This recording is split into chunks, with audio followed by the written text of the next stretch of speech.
Good evening from the virtual Atlanta Motor Speedway. It is Championship Monday on iRacing. Tonight we crown a champ in Season 2 of Monday Night Racing.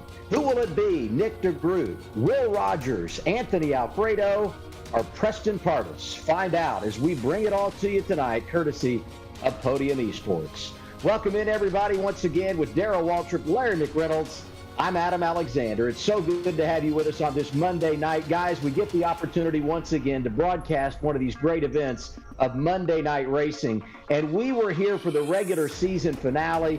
That was outstanding. I expect more of the same here tonight. Darrell, you've won championships, so tell me what a championship race is all about. Yeah, Adam, you're right. I mean, I've been in a few of these championship battles. I got two things I got to do tonight. One, I got to finish this race. And the other thing is I got to finish this race ahead of three other guys. So I'd like to win it. Sometimes you got to win it to win the championship. I like to win it, but I just need to finish ahead of three other guys, and I'll be the champion. And tonight, Larry, we are at the virtual Atlanta Motor Speedway, but it's just like the track where we were racing over the weekend. It is old. It is rough. The surface will tear up your tires. Even I could crew chief in this race. So give me an idea of what the drivers are going to face here tonight. Yeah, I mean, it is like the real Atlanta Motor Speedway, Adam. It has a lot of character. It's very fast. And these teams only have 4 sets of tires laid in the pits. 1 on the truck, 4 in the pits. The fuel window is about 45 laps. Fuel-wise, you could make this race on 2 trips to pit road. But you would love to have tires every time that caution flies, but it can become a chess match. You don't want to use all those sets of tires up too fast and be left there at the end needing a set and not having it. But I love this format, Adam. There's no scenarios. To DW's point, it's head to head to head to head for these 4 drivers, their 4 teams. Whoever comes out on top, they're going to be the champion. It's just about time to decide the champion this season. It's Season 2 of Monday Night Racing. Before we go green, let's get our pre-race ceremonies.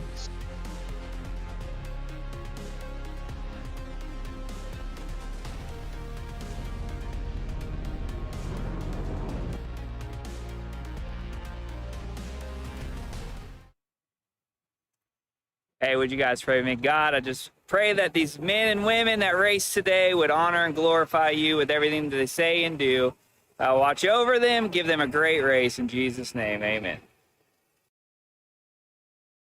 Oh, say, can you see by the dawn's early light what so proudly we hailed at the twilight's last gleaming, whose broad stripes and bright stars through the perilous fight o'er the ramparts we watched were so gallantly streaming, and the rocket's red glare,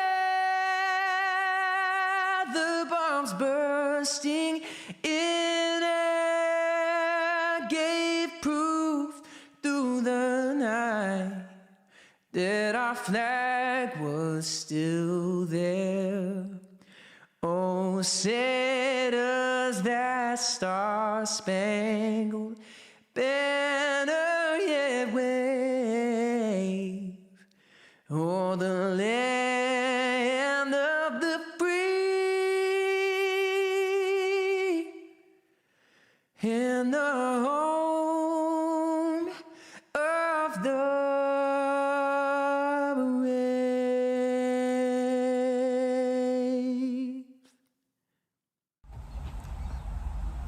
Hey everybody, Alan Bestwick here, proud to be your Grand Marshal for tonight's Tufco 125 Championship 4. Hope you have a blast and good luck out there. Drivers, start your engines.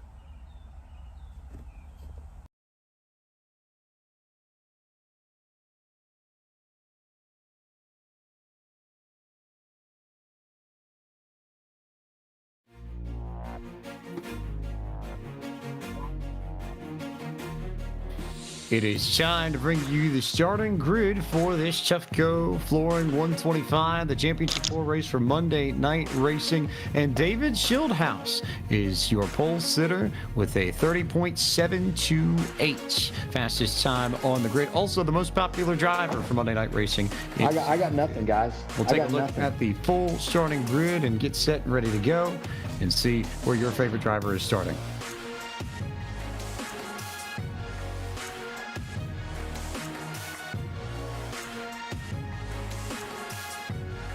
Schildhouse is the fastest man in town with a 30.728. Anthony Alfredo will start second on a 30.861. You see some of the top drivers here, and got some fast names. Cummings, Pardus, the Championship 4 driver, Ruben Garcia Jr., and Ryan Vargas there, Larry Mack. We got some quick names in the top 6. No, there really is. And I watched practice earlier today, and a lot of these drivers were cutting some fast lap times. But yeah, a lot of the NASCAR guys up here starting in the first 3 rows. Next up here, starting near the front. I think that's going to be a big advantage to these championship contenders.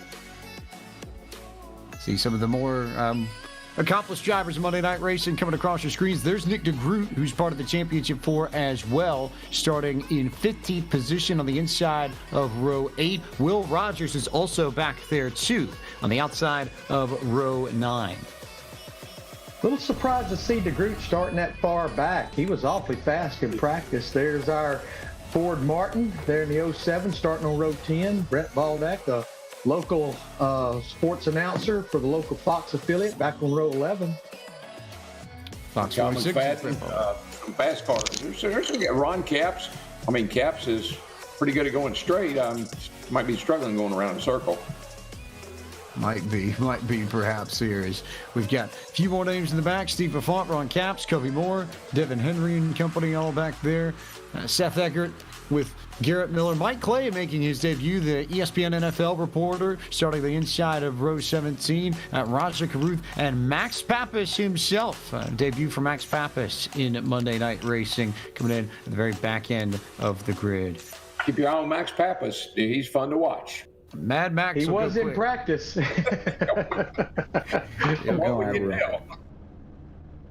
Get set to take a look at the track facts here for what we can expect at Atlanta Motor Speedway. This is Atlanta, a 1.5 mile, 2.48 kilometer quad oval that opened in 1960 and was reconfigured in 1997 in advance of the fall race to give us the shape that we currently have. 24 degrees of banking in the turns, 5 degrees of banking in the straightaways, and a really fast lap record. Over 220 miles an hour that was set back when Indy cars came here in 1998. Tonight we go for 125 laps, 187.5 miles, and 301. Hey man, I've lost everything. I mean, he told me my mic was wild and all sorts of fun and some sort of craziness here as we get set to rock and roll and make things happen across the board. Yeah, what we saw in practice today is about the first 5 or 6 laps on fresh tires. They could run around here wide open, DW, but not long after that. About 12 laps into it, you had to drive it like you had that egg under the throttle.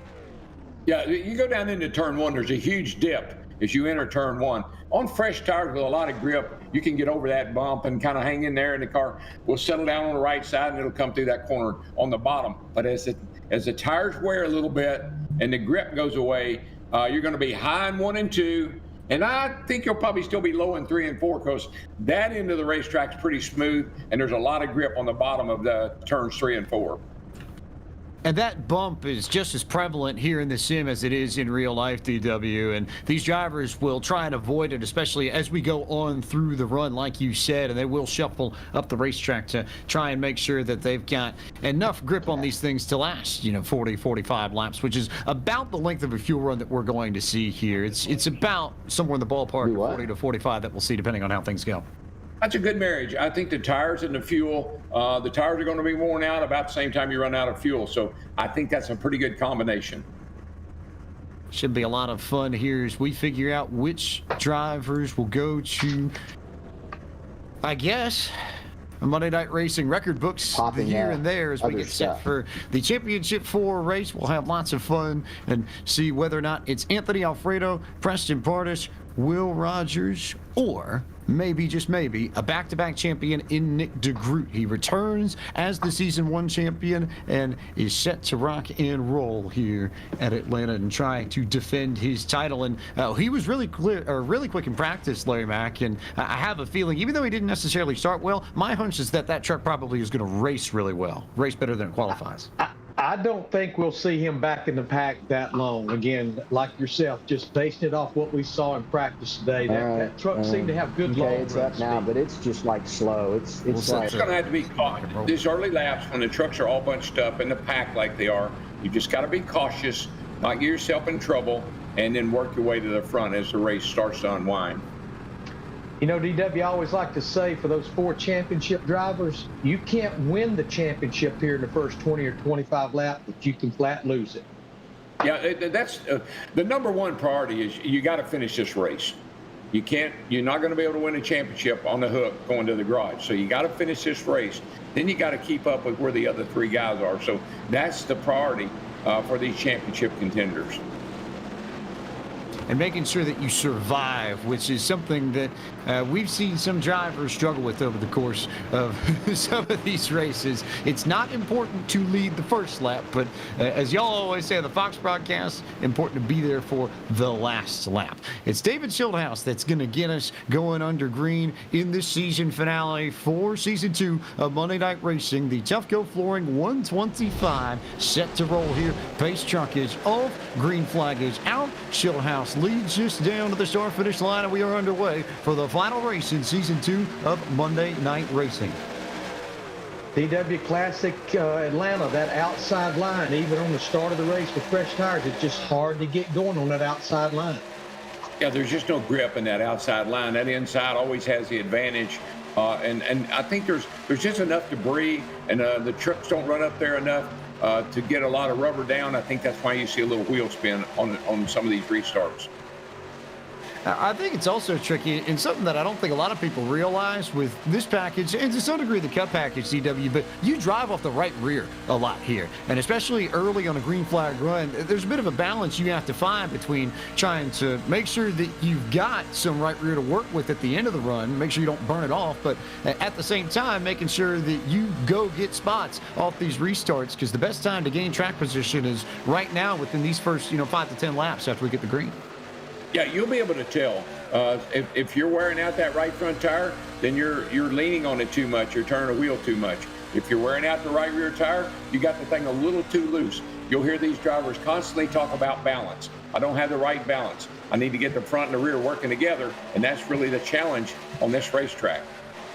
Now, of note here, we've got a custom fix setup provided to us by the folks at McConey Setup Shop. So it's not quite the default setup that you use for the trucks in iRacing, but it is a fixed setup. So any changes to tire wear or any sorts of bits and pieces that these drivers are going to be able to tweak in these race cars, it's all going to be done by changing up driving style. There's not necessarily any sort of lever or switch that you can pull in your sim rig in order to get these trucks set up the right way. You've got to change your entry, you've got to change your exit. The only real thing you can tweak is brake bias, and even then, with these trucks, Larry Mack, you're not really using the brake all that much here.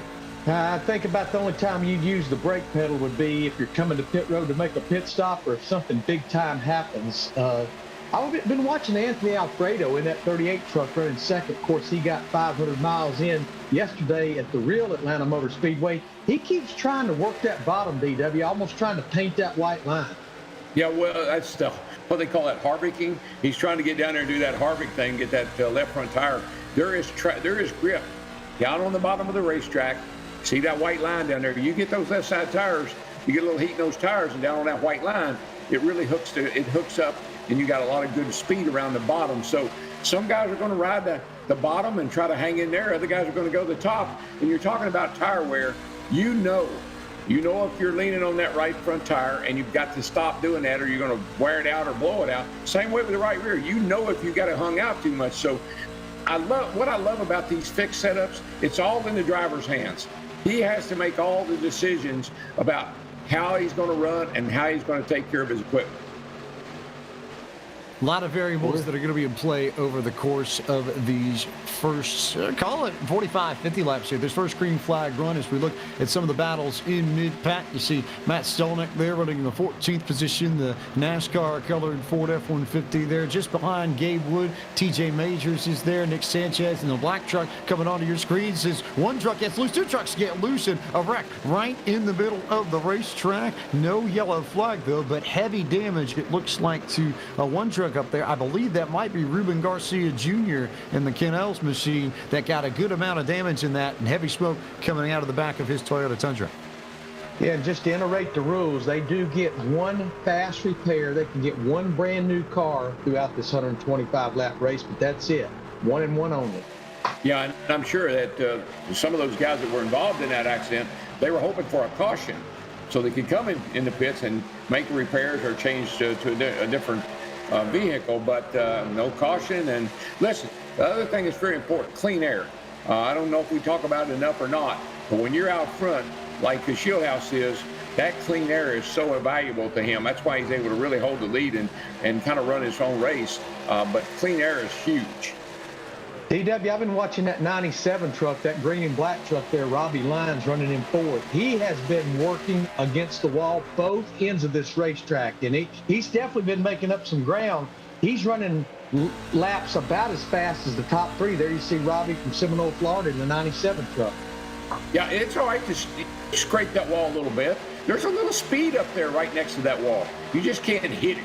You just can't drive into it and knock the right front off the thing, but you can get up there and ride it. And there's a little speed up there. There is definitely some speed, and I think the more interesting question, and I'll leave it to you two, because you two probably have a little bit more knowledge on this than I do, but if you run it up there, do you feel like there's a big advantage that you gain with regards to tire wear if you keep it wound up on the fence for a full green flag run? Do you think it's easier to save your tires if you're all the way up along the wall, and maybe it's easier to make some big moves towards the end at about, maybe lap 40 or 45 if you spend most of the run up there near the fence? Well, just think about it. When you're on the bottom, down where that white and red truck is, you're cranking that wheel hard to keep that truck down on the bottom. The higher you go, the less you have to lean on those right side tires, and that's where the issue is. Got to take care of those right side tires and try to get a little bit more out of them. And the other guy, if you can do that, you might just be able to find the lead and maybe even win a circle. Hey, one of our championship guys, Preston Pardus, in that 90 truck, he just keeps working his way into the picture. He's sitting there in the fourth position right now. Of course, Anthony Alfredo, the top running championship Ford driver. There's Preston right there in that 90 truck, though. P-Money, as he's known, pretty quick driving a Miata, but pretty quick in the truck too, DW. Oh, yeah. Well, it's just interesting to me that the feel you have to be able to drive your truck around this racetrack.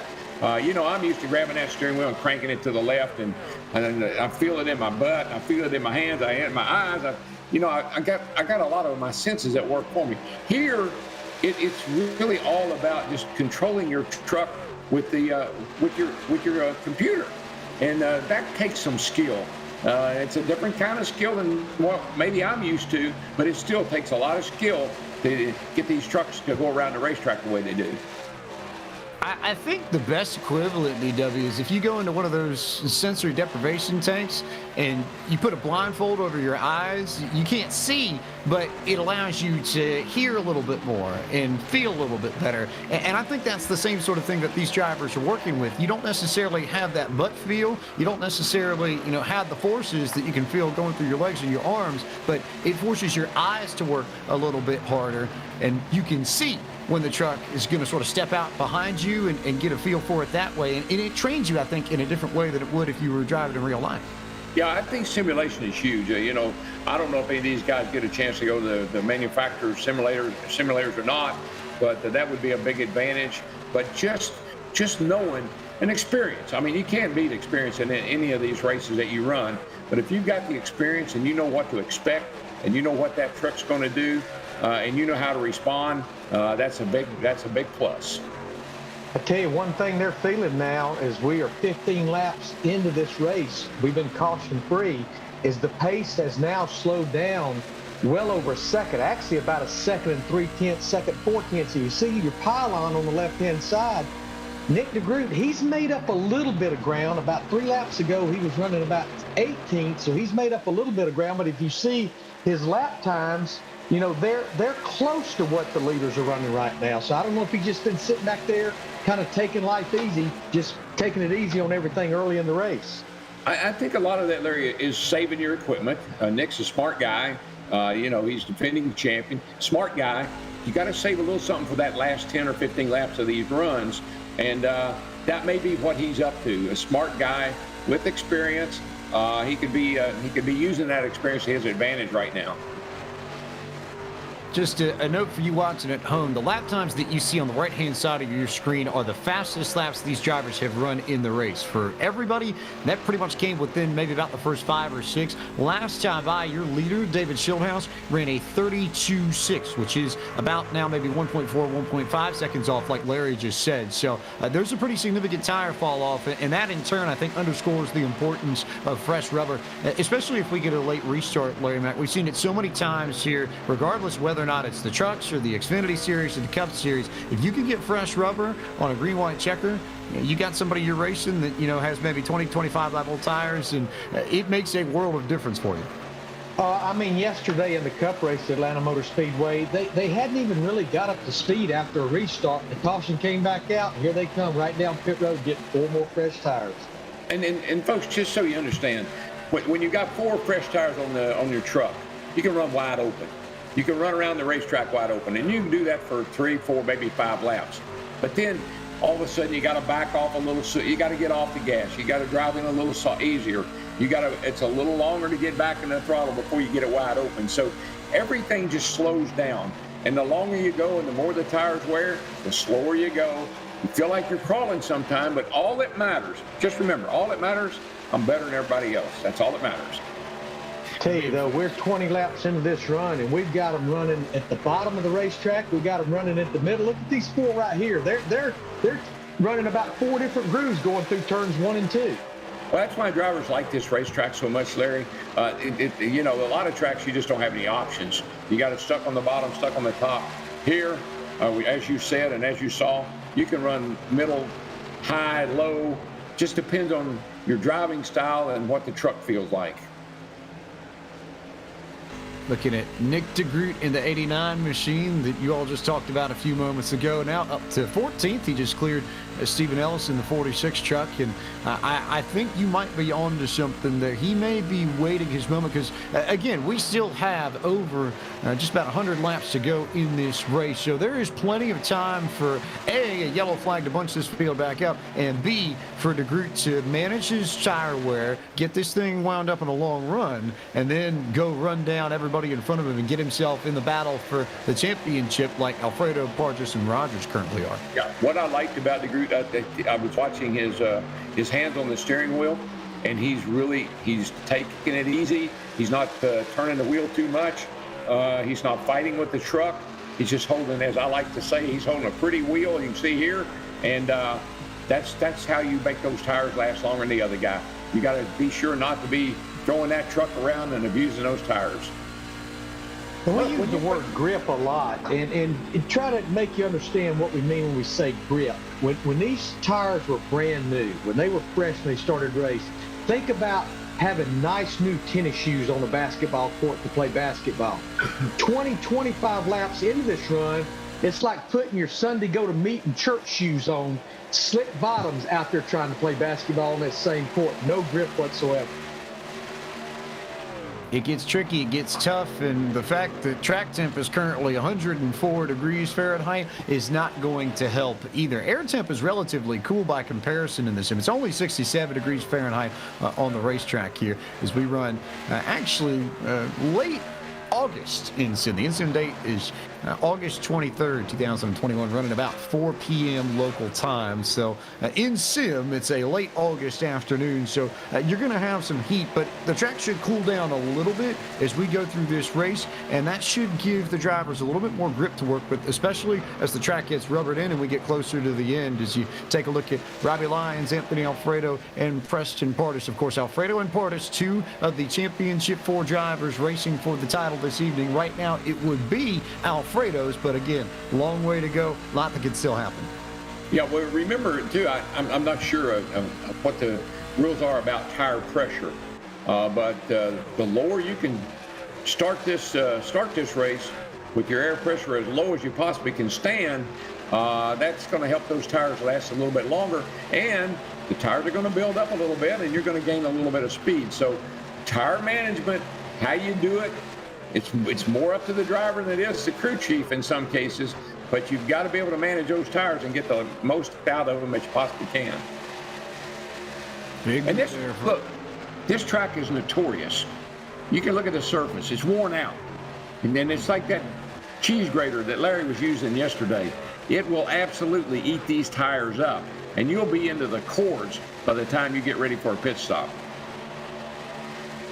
Well, we're closing in. We're probably about 15 to 20 laps away from what would be green flag pit stops, and that can become a chess match too. Who's going to make the move first? Because when you have this much give up over the course of a long run, if you stay out there and let's just say you run 3 laps longer than someone that pits for fresh tires, that's going to be like maybe 7 or 8 seconds you're going to give up in those 3 laps while you're still out there on old tires. Yeah, and again, strategy is important. I was watching the tack, and I think we'll watch the tack later on when they get new tires on. You looked like they were up around 8,000, and they went down into the 7,500 range.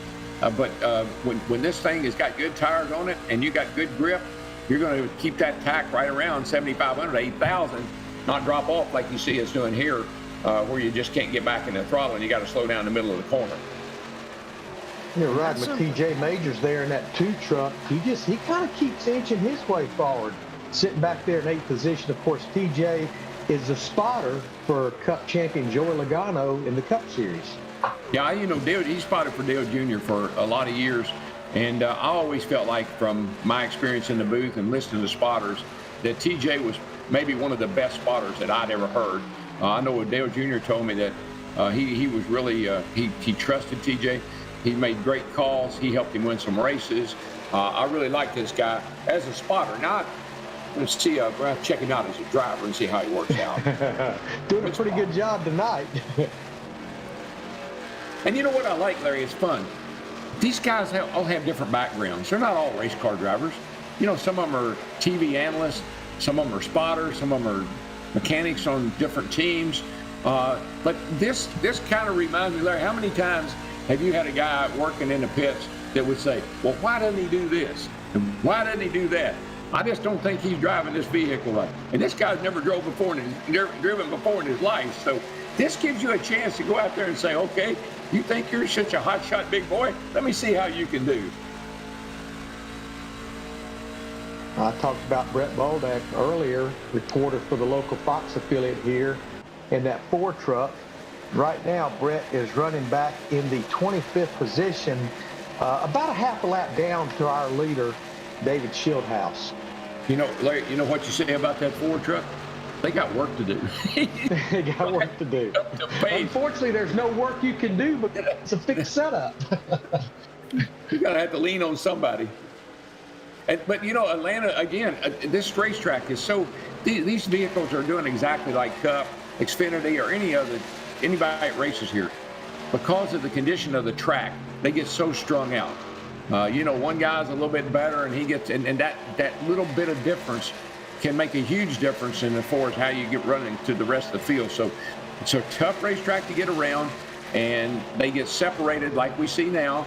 And it's mainly because they just run different lines, and some guys take better care of their trucks than others.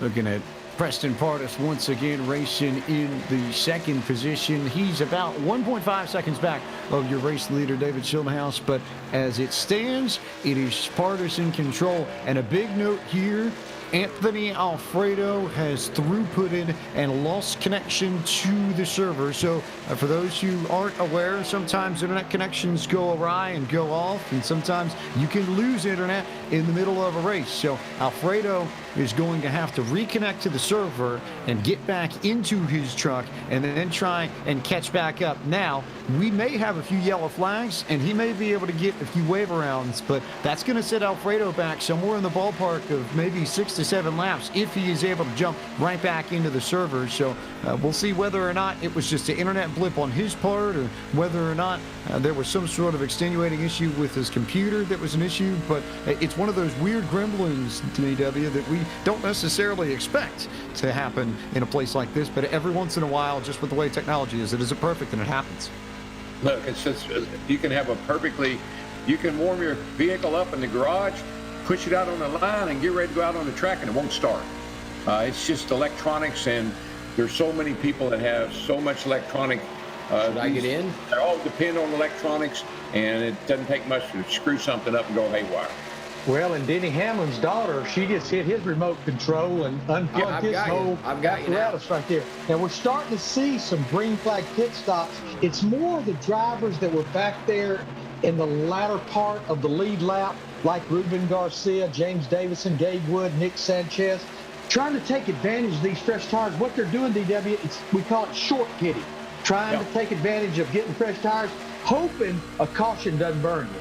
Yeah, well, I think you can probably run about 40 to 45 laps. I think 45 was about as far as I thought some of these guys might be able to go. So if you got a good handling truck and you're running up front, you might want to try to make it to 45 laps. But if you don't, then short pitting is certainly the hot tip.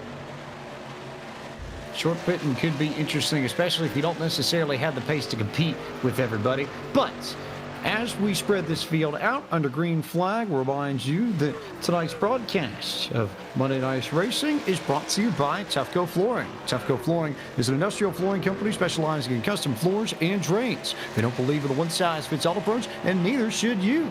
Tufco listens to your needs and requirements and develops custom solutions for every client. And for more information, visit their website at tufcoflooring.com. And as we cross the about 40 lap mark, it's been green for the most part, but Anthony Alfredo has lost his internet connection and is going to have to come back. And as that runs over this first quarter of the race is the largest story. Let's turn it back over to the voice of the NASCAR Xfinity Series on Fox Sports. Adam Alexander back with us. And Adam, it's championship free, at least for the moment. Alfredo's going to have some work to do, but with the way wave rounds work here, it's not impossible for him to get back on the lead lap. Well, there's no question, and I think we've seen it before in championship races where drivers, make that dramatic comeback. I go to 2011 in the Cup Series championship at the Homestead Miami Speedway when Tony Stewart got the damage early, came back, and he had played all those mind games with Carl Edwards. They end up ultimately in a tie, and Tony gets his third championship, and we see an issue here coming on to pit road. It looks like that might be Anders Krohn that was making a pit stop that got sideways and hit the cone. We'll follow up there. Guys, you know as well as I do, if you're going to win a championship, you have to overcome adversity. And I guess I would just chalk this up to the double A's having trouble tonight. I mean, I struggled to get on the air, and Anthony Alfredo having problems as well. Is that a fair comparison, Darrell? Well, it is. You got backups. You don't have any backups. So, Larry and I, we missed you, and we're glad you're back, and hope you got your technical issues resolved. But you haven't missed a whole lot. With green, have been green, from up to the pit stops here. So, we can lean on you now. We'll take a break. Well, we do have these green flag pit stops that has started. In fact, the first one to lay the gauntlet down that was inside the top 10 was TJ Majors in that 2 truck. He came to pit road, and once he hit pit road, to my point earlier, it's like everybody else hit pit road, and there you see our leader, David Shieldhouse, in the 20 truck. He's on pit road for a green flag stop. Hey, Preston Pardus in as well, Larry, one of our championship contenders. Yeah, I think Majors would be a good guy to key off of because, again, he's such a good spotter, and he's watched these races, Cup races his whole life. I think he'd be a great guy. If he said it's time to pit, it's probably time to pit. So all this is cycling through, and you see Ryan Vargas has taken over the race lead. Nick DeGroot now being scored in the second position. We just saw Preston Pardus make a stop. Give me an idea on where DeGroot is in regard to strategy and where they are in this cycle, Larry. Well, the longer he stays out there in this 89 truck, and he now is the leader, he's going to be he's running 33.40s. Some of these drivers that hit pit road just a little bit ago are running 31.20s, 31.30s. So he's given up again, for argument's sakes, 2 seconds lap. Yeah, if he can catch a caution, right now we only have about 8 or 9 trucks on the lead lap. There he comes to pit road now. He could not afford to just keep making laps that far off the pace. But there, you never know. Maybe their plan was to break this race down into 2 stops, and he had a number he had to get to, and so sometimes it doesn't look good in the beginning, but it turns out great in the end. So we'll have to wait and see. All of this puts Seth Eggert in the lead, a rider for kicking the tires. Welker behind him. DeGroot being scored in third, but he won't be there when the pit stops cycle through. And there you see that 45 of Eggert on track. Good-looking race truck. And I would say this.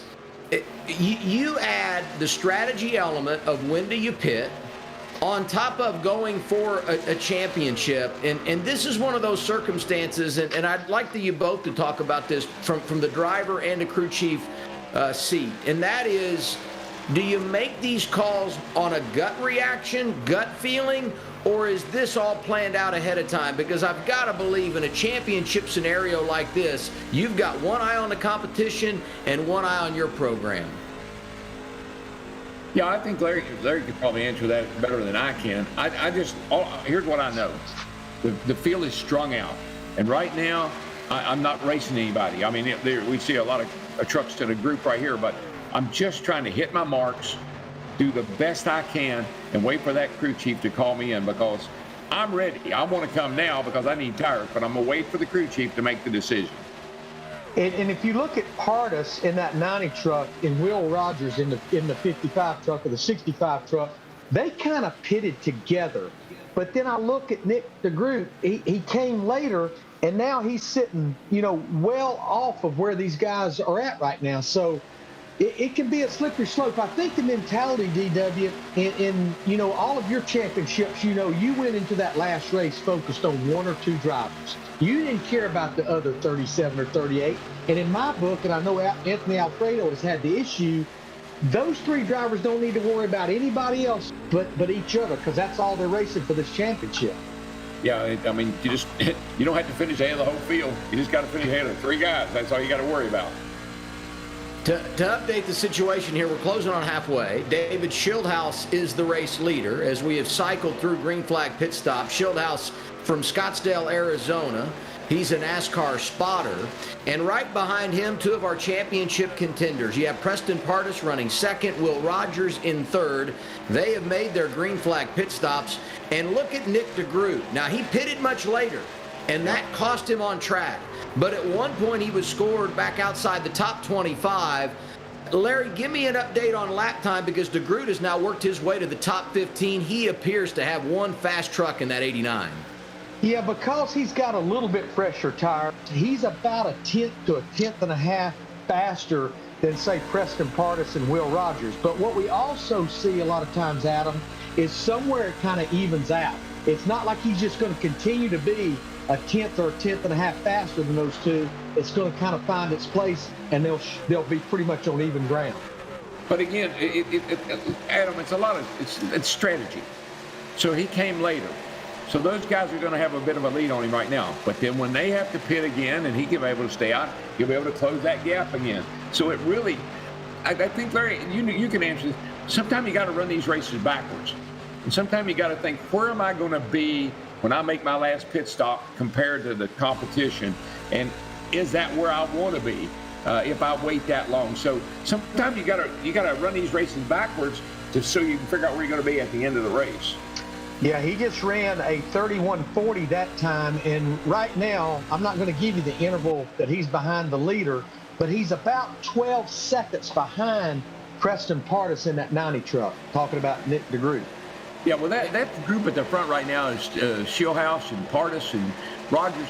Those are fast trucks, and 2 of those guys are, battling for the championship. So expect them to be up front, expect them to make good decisions across the board. So, yeah, I think DeGroot's got his work cut out for him. Well, DeGroot right now is about to go around Gabe Wood for 11th. To put that in perspective, Gabe Wood nearly made this championship race. So he's someone that we expect to be up front and in position. He's got a very good race truck and competitive week in and week out. Right in front of him, DJ Cummings, another name that we hear week in, week out. We mentioned the name TJ Majors. We know what a solid driver he is, a spotter in NASCAR for Joey Logano. And there goes Nick DeGroot driving around Gabe Wood. So he's got another position as he moves up to 11th. DeGroot trying to get back inside the top 10, and now he's only 11 seconds behind Preston Pardus. Just a moment ago, Larry was talking that he was 12 seconds behind, so he's chipped a little bit more off of the advantage of Pardus, who right now is the front runner for the championship. 52 laps complete, and I'm happy to report, despite the fact that he had all the problems with his rig, Anthony Alfredo is back on track. He's 13 laps down and being scored outside the top 35. I guess miracles do happen. Highly unlikely he's going to win the championship. Tough break for him. I know you guys documented that, but wanted to pay off that he is back in the race. Yeah, well, Pardus and Rogers and DeGroot, that's one less guy they got to worry about, because in all honesty, being that many laps down, the chance to get back in this race pretty slim or none. So now that's one guy you're out, you don't have to worry about. Now there's only two guys you got to worry about, and I'm sure Pardus is keeping a close eye on Rogers and the group. Give me an idea, Larry, and I don't want to override the conversation with all of the strategy and tires, but you said it off the top tonight. Everybody's got 4 sets in the pits. So as you look ahead now and you start back timing this thing, you'd love to have a set late in the event that we do get a caution, right? So you have a chance to make hay in a last-ditch restart. As we close on halfway, how do you manage the second half of this race with the sets of tires you have remaining, and knowing if we get a late caution, you're going to want to pit and get 4 stickers? Yeah, I mean, right now, Adam, this race has a green flag look to it. Now, again, we get that one caution for whatever reason. As DW has taught me for the last 20 years, cautions absolutely breed cautions. But, they now have 3 sets of tires laying in the pits. That's almost a set of tires every 20 laps. So I think unless we just really get an outbreak of cautions, I think they're going to have some tires left. But to me, what's going to be the key is if we stay green, when are they going to make that second green flag stop? And more importantly, is when is DeGroot going to make his versus Pardus and Rogers? I don't know if he wants to stay out there and run a bunch of additional laps on this second set of green flag pit stops if we indeed get to that point. Well, Larry, he may have seen how much ground he lost, and that may affect when he decides to pit. He may decide to pit with those guys because of that. But I really feel like I think DeGroot's. I think he's got a strategy. I think he's running this race. I think he's running his own race.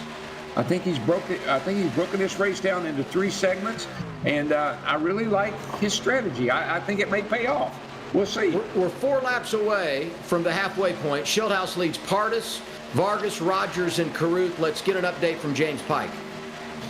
Thank you, Adam. We'll keep an eye on Nick DeGroot's strategy and see whether or not it pays off. But while we watch this race roll to the midway point, remind you all that tonight's broadcast of the Tufco Flooring 125, the season finale for season number 2 of Monday Night Racing, is also brought to you by Max Pappas Innovations. Now, for the last week, MPI and Monday Night Racing have partnered to hold a contest on Twitter in which folks who have tweeted at Monday Night Racing and MPI have been in the running for a brand new rig direct from MPI's new SimLab Live. And over the past week, we've had plenty of people tweeting and retweeting and sharing, trying to get their hands on that rig, and we can announce that the winner of the contest and the rig is Corey Nesbitt at THR_WildWin7 on Twitter. Corey is the winner of the MPI SimLab rig. So congratulations to Corey, and a big thanks to MPI for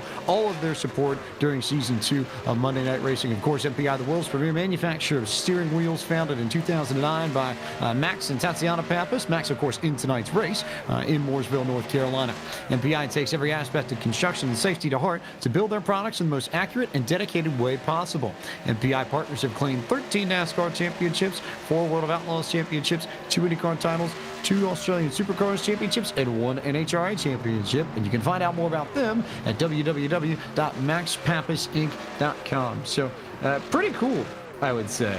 If you can win a whole rig off of Monday Night Racing, and who knows, maybe we'll see Corey get a little bit of practice, and maybe Adam, it might not be too long before we see him in a future season of Monday Night Racing competing with these guys for a title. I just think it's outstanding that Max Pappas has embraced Monday Night Racing like he has, not just from a sponsorship perspective with MPI, but as a driver. We saw his 8 truck on track. And as you walk through the garage, and Daryl, Larry, you can back me up on this, you would be hard-pressed to find someone with more energy and charisma and that positive outlook than Max Pappas. This guy's one of the best. Yeah, I like a passion, what I call it. He is passionate about racing. He loves racing. He's a driver coach. He's a safety, works on safety equipment. He drives. He does it all, and he does it very well. On board with Nick DeGroot. And the question becomes, how will strategy play out as we work our way to a second cycle of green flag pit stops? Preston Pardus leading when it comes to the championship chase. He is second overall in the race to David Schildhouse. Will Rogers is fourth in the event, so 2 positions behind the championship spot. And Nick DeGroot has now worked his way to 9th as we see the caution fly. We've got trouble on track as we pass halfway, lap 62, yellow flag in the air. And let me go out on a limb, Larry, and predict we're going to see a whole bunch of pit stops right here. Adam, even you could be a crew chief right here. All you have to do is say 4 tires this time. Oh, boy. It looks like the reason for the caution is the 53 of Justin Melillo. And we're seeing Drew Walker in the 64 as well. Here's a replay of what happened. That's Drew Walker that had the issue up top. Drew out of Wilmington, North Carolina, NASCAR engineer, parts supplier. Whoa, brother. That thing just took off. I guess he had a tire down, and the thing just took off and hit that outside retaining wall. Hey, Daryl, how much easier to make a pit stop under caution at Atlanta on old worn-out tires as compared to trying to get down to pit road speed and come off the banking under green when you're trying to make all of that happen? Yeah, well, under green, you come down to pit road, you're coming off turn 4 there, you're going 180 miles an hour, and you got to gear that thing down to 45 or 50 miles an hour on hot tires, picks up a lot of debris. It's very challenging. Under caution, got a little bit more time to think about it, get yourself prepared, and enter the pits in an under control manner. Adam, DW, what's interesting about the timing of this caution, everybody's going to be on pit road and get 4 fresh tires, but there's still going to be one more stop that's going to be needed to be made. I go back to what we talked about at the top of the show, about 45 laps, tank of fuel, and right now, we're sitting at 56 laps to go, so it's depending on how long this caution lasts, we're just going to be right there on the threshold of possibly having to make one more trip to pit road. Hey, Larry, I tried this. I tried iRacing. I tried the computer. I had the whole setup. I had the screens and the wheel and everything. And you know how far I could get before I spun out? In the pit road. I couldn't get off pit road. I called the guy up and said, hey, something's wrong with my machine. I said, I can't even get off of pit road. He said, I don't think it's the machine. I think it might be the driver. Operator error. All right, we're going to step aside as we are under caution. Just over 50 laps to go. It's the championship race of Monday Night Racing, season number 2. We're back in a moment. We're glad you're with us.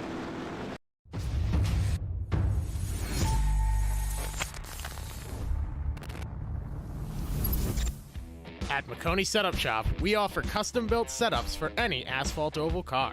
Prices starting at just $5. Weekly setups available for all Legends, late models, modifieds, and NASCAR trucks, Xfinity, and Cup cars. Do you need one-on-one driver coaching? We've got you covered. Visit www.McConeySetupShop.com and find yourself in Victory Lane. McConey Setup Shop, handling all your setup needs so you don't have to. We are an industrial flooring company specializing in custom floors and drains. We don't believe in the one-size-fits-all approach to flooring, and neither should you. When you choose Tufco, we consult with you about your needs, industry requirements, and factor in numerous variables. After assessing your facility, we engineer your floor and drains, then install everything ourselves.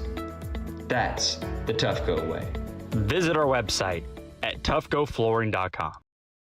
There's a place where fire and flavor are celebrated, where grilling traditions and new techniques are perfected. Here in Big Green Egg Country, you can grill it, roast it, smoke it, or bake it. It's the most versatile grill you'll ever own. Simple to light, easy to use, comes with a free lifetime warranty.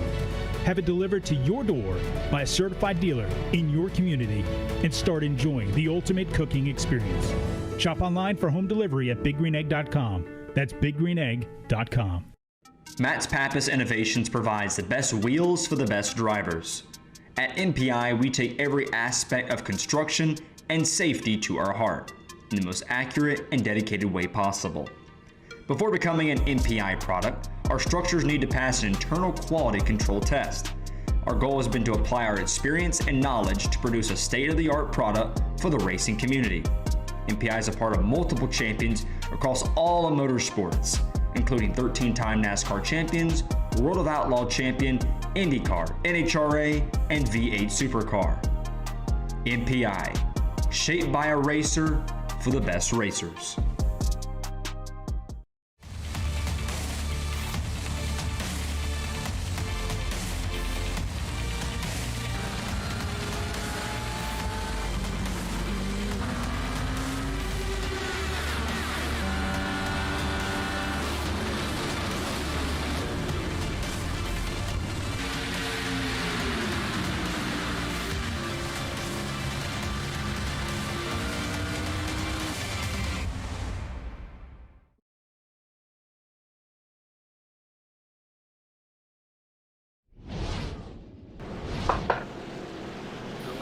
Just about set for the restart as we have crossed the halfway point here at the virtual Atlanta Motor Speedway with the Hall of Famer Darrell Waltrip and Larry McReynolds. I'm Adam Alexander. It's the championship race for Season 2 in Monday Night Racing. And a special thanks to all of our sponsors that you just heard from that are doing such a great job of keeping us in the game. And speaking of in the game, you just saw it there, another wave around for championship contender Anthony Alfredo. If you weren't with us early, his server was down.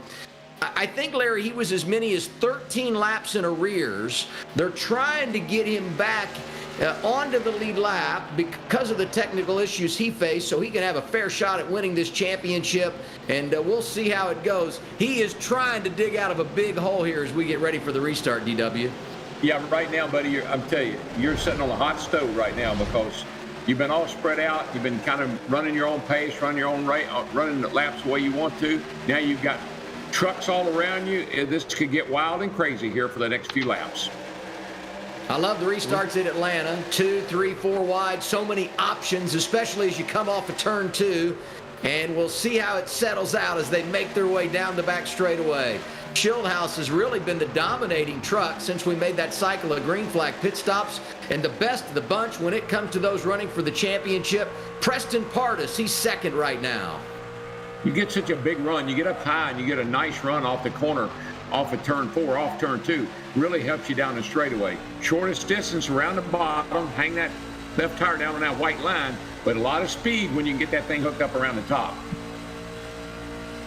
We're on board here with Groot. Yeah, but he's still outside the top 10, out of back there in 14th position. He's been anywhere from about, say, 10th to 16th this entire race in that 89 truck. Not what we saw out of practice today. He was so fast, but he just can't make his way to the front. But Larry, if a strong finisher, that's one thing I'll say about him. And the stats back that up. He has won 9 times. We're on board now with Raj Carruth. If you guys remember the last time we did a race, another worn-out racetrack, the Homestead Miami Speedway, Carruth was magnificent, and he looks good tonight. Look at this move down to the inside. It's Raj Carruth going to the point. This kid is full of talent. He gets around Schildhouse, and now Pardus finds himself back in the 3rd position. Now, I'd be a little bit worried about that 6 truck jumping out front there. That thing, he showed us a lot of speed at our last race we did. Well, and Ryan Vargas is up there as well in that mix, running in the top 5. And here's Will Rogers. I mean, he and Preston Pardus, 4th and 5th. That's the battle for the championship right now. Schildhouse wants the top spot back. We've got a great battle for the lead. We've got a great battle for the one that wants to win the championship. And Nick DeGroot, back behind this group, has worked his way up to 12th. Might not be long before he's in the mix. Yeah, I just think DeGroot, I think he's just driving a smart race. I really think he's being cautious. I really don't think we're going to know what's in that 89 truck that we get down the end of this race. Yeah, those top 3, they don't care about a championship. They care about a trophy. They just want to go up there and get a win here at Atlanta Motor Speedway. Saw DeGroot go around Ford Martin, and we got to salute Ford. Works with us over at Fox Sports on the digital side. Ford has done an unbelievable job as the founder of Monday Night Racing, getting drivers, media members, crew members involved, selling sponsorships. Ford, just a great young man that has worked so hard, grew up in the NASCAR circles, and has done an outstanding job of putting Monday Night Racing together. And there's one bouncing off the wall as we hit lap 73. Big-time contact among those involved. Anders Krone, and the caution is out. Krone has brought the 24 truck to pit road. Hey, real quickly on the Ford Martin, his dad, Gil, who was Bobby Hamilton's crew chief here in Nashville for years, he worked for RCR. Gil is a great kid, a great guy, and Ford shadowed me a number of times. He wanted to be in broadcasting, and he's done a lot of different things, and it's good to see him have some success here with this program he's put together. So, Adam, this caution is interesting. We have run 5 laps since the last restart, and they still have 2 sets of tires laying in the pits.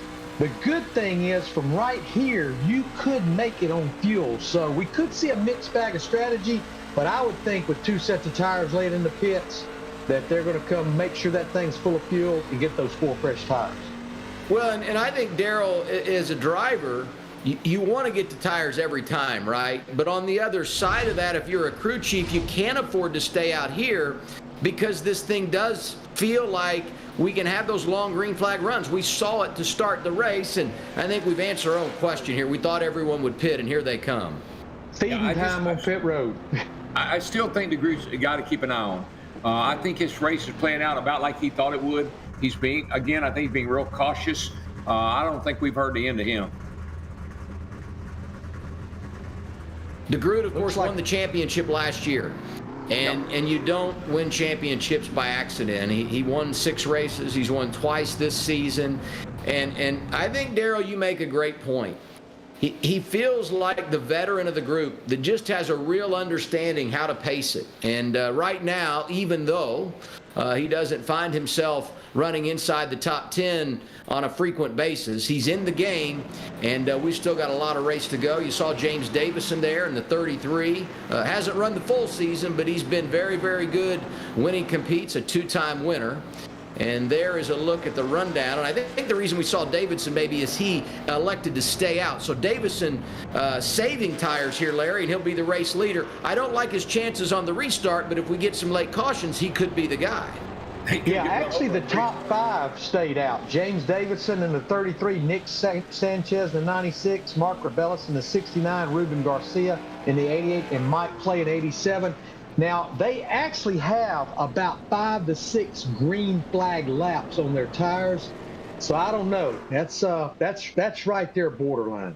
Well, I think where that pays off, though, Daryl, Larry, is if you get those late cautions, they'll have 2 sets where everybody else has 1. Am I right in saying that? Yeah, exactly. No, that's a good point, Adam, and you're right about that. But you're going to see right now the difference between a set of tires with 5 or 6 laps on them and a brand new set of tires. These guys that stayed out, they're not terrible, but you watch those guys with those new tires, they'll eat their lunch when they drop the green flag. Raj Carruth, the first off pit road of those drivers who came in and got tires, he will restart in the 5th position. Schildhouse is up there in 6th. The first of our championship 4, Will Rogers, restarts 7th. And the only other driver in our championship 4 that has a restart position inside the top 10, Preston Pardus, and he will restart 9th. This is where it gets interesting, Adam, because you've got guys that stayed out, so they don't have the new tires. You've got guys that came in, and they have new tires. So you're going to have some comers and goers here pretty shortly. You talk about DeGroot and how he's running the right pace to be there at the end. Daryl, as we've gone past lap 75, and we're at 45 laps to go in this thing, when do you push the go button? When do you really feel that sense of urgency that now is the time, as we take one more look at Anthony Alfredo, who continues to get those wave rounds and tries to get himself back in position? Well, you can't wait too long, Adam. I mean, he probably ought to think about making some moves toward the front in this next go-round, because those guys that run up front now, they're going to be hard to catch if you don't get after it. So I think he's got to go now. I think now is the time to make your move. Look, I've run I've run for championships my whole life, and so there's a strategy. And when you're in the final race, and you've got to race everybody, that's one thing. But we're in the final race, and you've only got to race 3 other guys, too, really, right now. You just have to play a different game. You can't play the same game that you played if you were racing the whole field. Yeah, something happened to Mark Rebellis there. He was going to restart up in the 3rd position. I saw him down on the apron of the racetrack, so something had went on with that truck.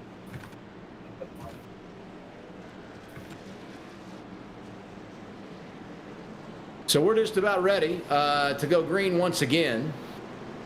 And they're getting lined up here. Davidson, Sanchez on the front row.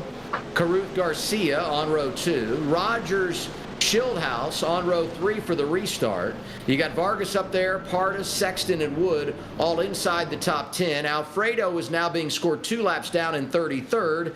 And Nick DeGroot, the reigning champion, he won season 1, will restart in the 17th position.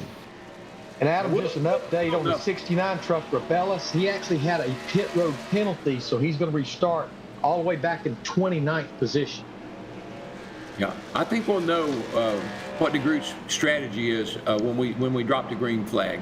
I think we'll find out what he's got in that truck, if he's got anything for these front runners.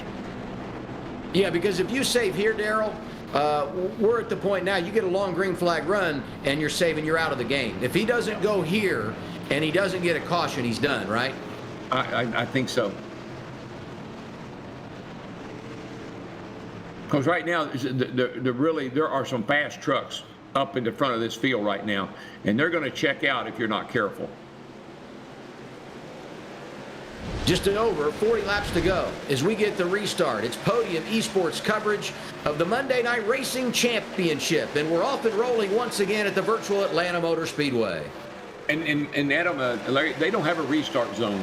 When the green flag comes out, it's up to the leader to go. So they don't have a restart zone like they do in Cup and Xfinity and in the Truck Series. These guys are on their own when it comes to restarts. Yeah, I think they have a green light on their rig, DW, and when they see that green light, they know it's time to go back racing. And just to update, Anthony Alfredo is now back to 1 lap down in that 38 car.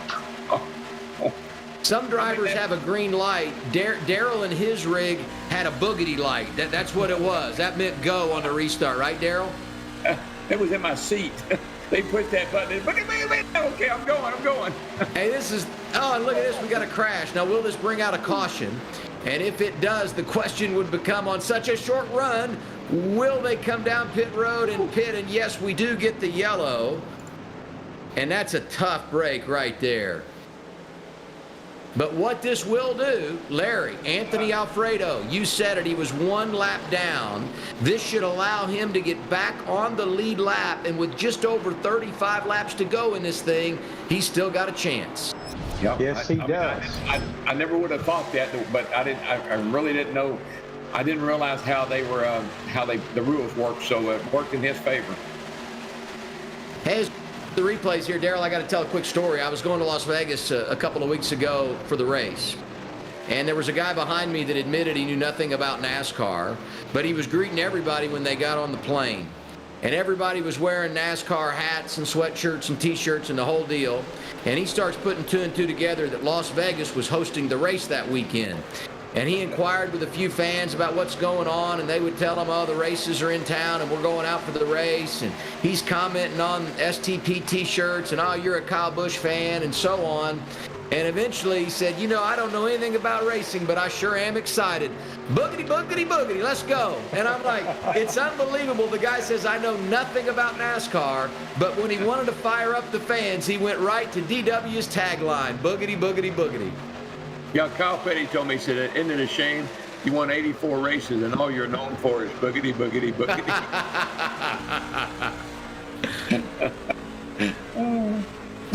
So what do you think here, Larry, with this caution coming out so quickly after the last and knowing we could get another one later? Do you pit here and get some tires or do you stay out? What do you think? Well, I think that they've already done it, Adam. It looks like to me that roughly looks like about the top 20 or 21 stayed out, but Preston Pardus in that 90 truck, one of our championship contenders, it looks like he did come down pit road to get him 4 more fresh tires. So we've got a mixed bag of strategies right here, it looks like.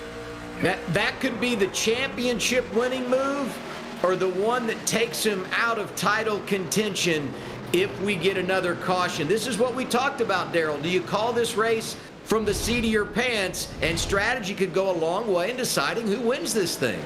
Well, Adam, I think what we realize is when the caution came out, cautions breed cautions. Larry said that, it's a fact. And now we see a caution just about every time we turn around.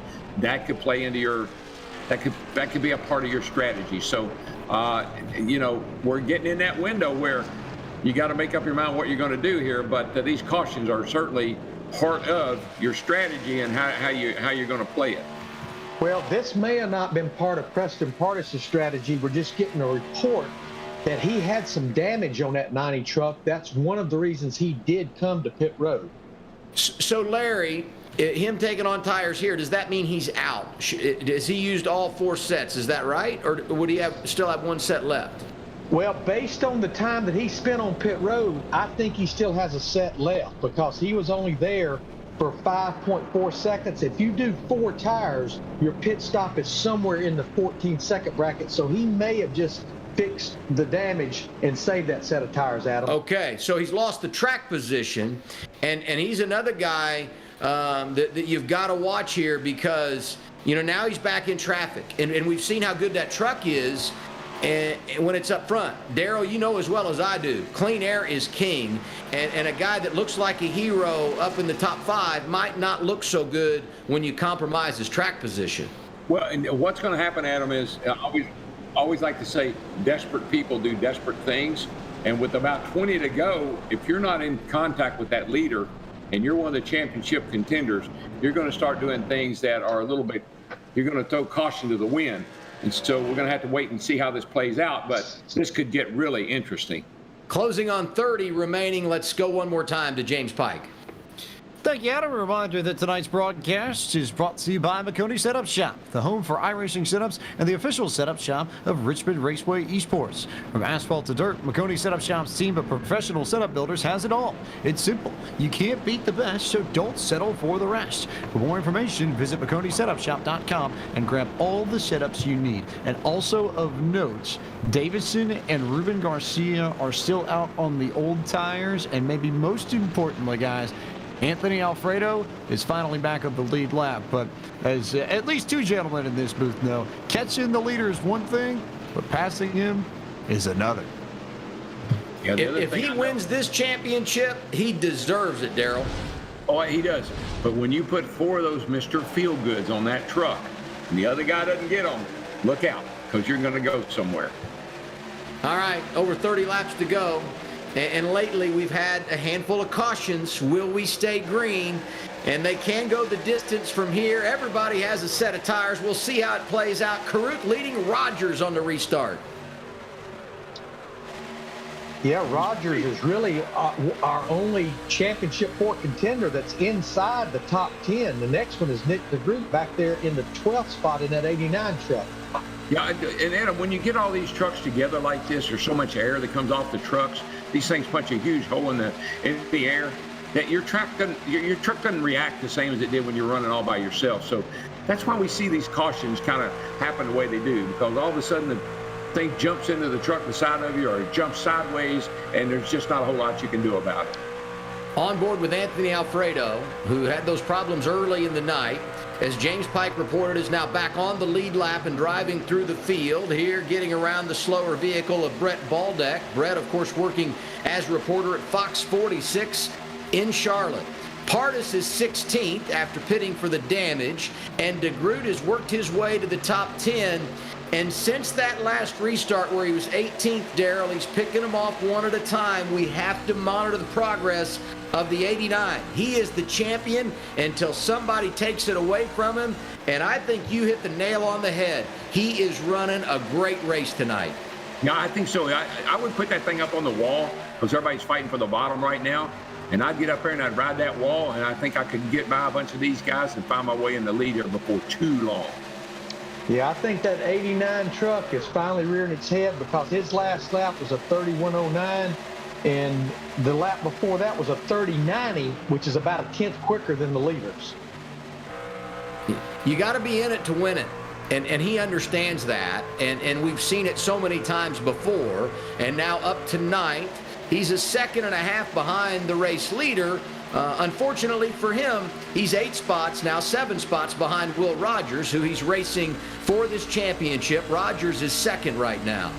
He's got a whole covey of them right here in front of him. And he jumps by them, look out. He'll be in contact with the lead. And one of those trucks in that covey is James Davidson in that 33 truck. He is continuing to start to fall backwards with those little bit older tires.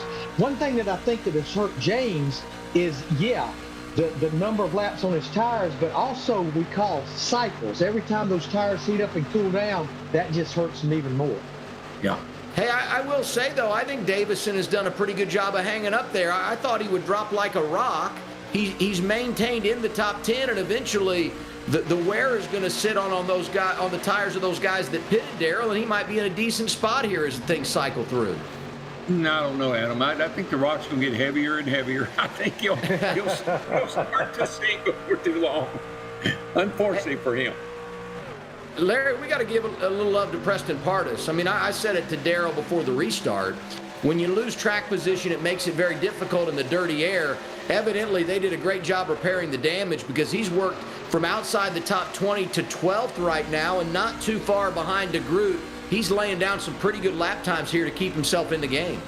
And again, all I can go off of is time spent in his pit box, and it appears they did not change tires with his stop only being 5 seconds. If you changed 4 tires, it was 14 seconds, so it must have just been that little bit of repair.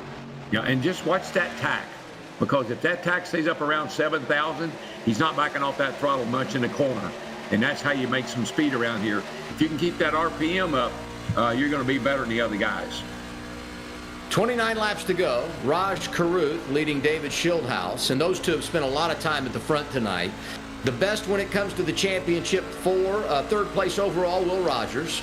Ryan Vargas in the top 5. Brown is there. You got Sexton Moore. Then Nick DeGroot, who is 8th, and that might be his best running position of the night. He finds himself 2.4 seconds behind the race leader and about a second and a half behind Rogers, who he's chasing for the championship.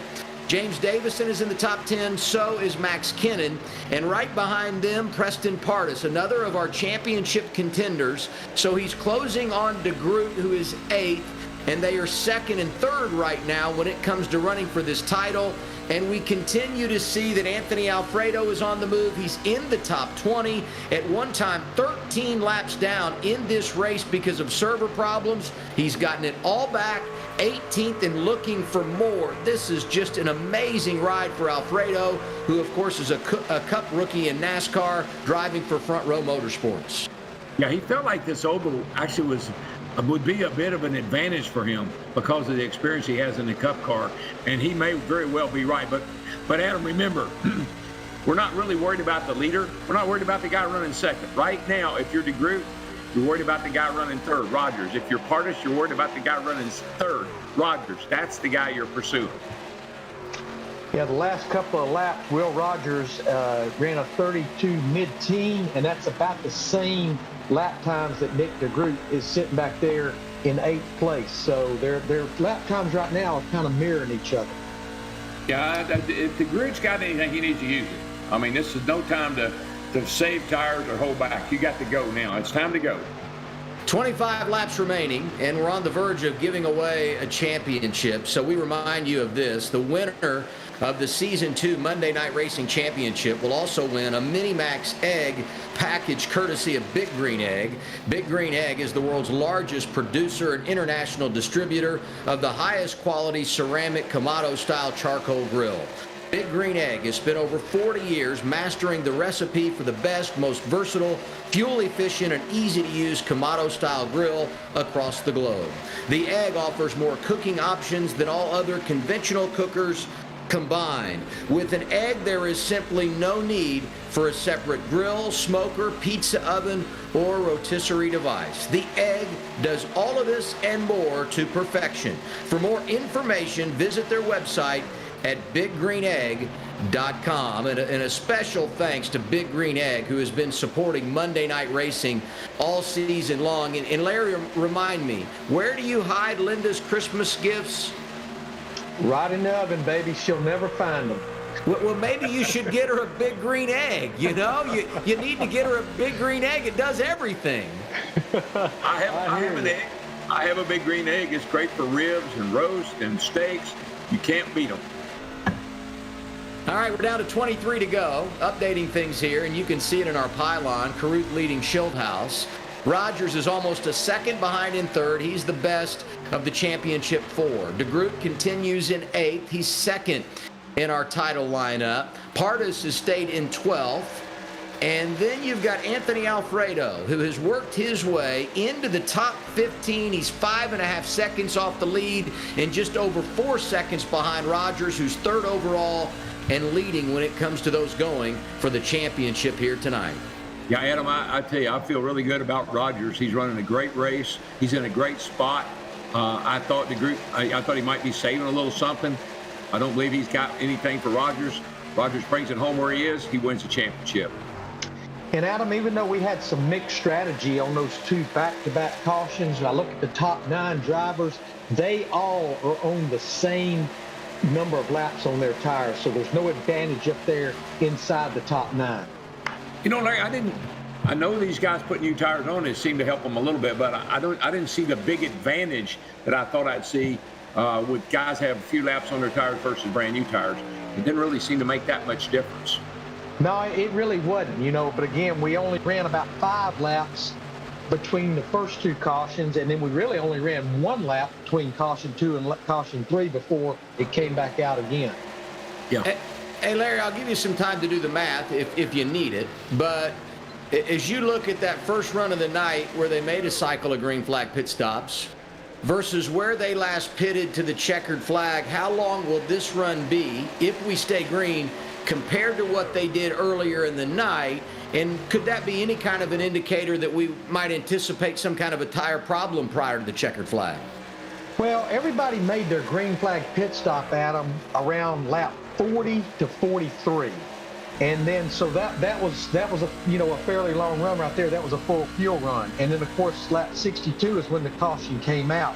So I think we went back racing on this caution with 35 to go. It's almost going to be about the same, maybe actually a little shorter than that first green flag run before the green flag pit stops. Tell you one thing, Larry, that 99 car, Carruth, he really knows how to get around this racetrack, and he's sitting there leading this race and really looking really solid. I'll tell you, I like the way that truck looks.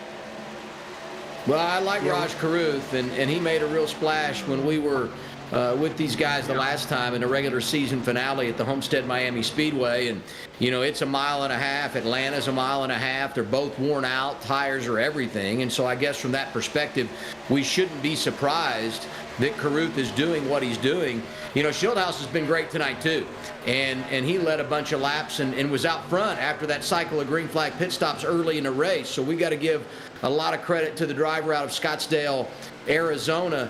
And I look at Rogers, and Darrell, you touched on this, but with the way the race is going now and this long green flag run, Ultra Focus has got to be the name of the game for Will Rogers, the young driver out of Hawaii, because of the advantage he has and how spread out things are. Outside of some lap traffic, he is inching up on this title. Yeah, barring a late race caution, which could change everything, I really like the job that Rogers has done. His truck is solid. It's really, the ball is in his court. Just don't make any mistakes. Keep yourself clean, stay out of trouble, and you're going to be the champion. Well, you're talking about a difference in the two tracks. The one win that he got this year was actually in Pro 2 off-road trucks at Watkins Glen, a road course. That's the one win he had earlier this season. Oh, my God. Hey, guys, and I don't know what's happened, but a problem for once again for Anthony Alfredo. Now we will continue to follow it, and we know he had a host of technical issues earlier in this race, but I just saw him fall outside the top 20. He's being scored now one lap down in the 30th position, but we will keep you apprised of what's going on with Anthony Alfredo, who, if you weren't with us early in the night, came in perhaps as the favorite to win this championship, right?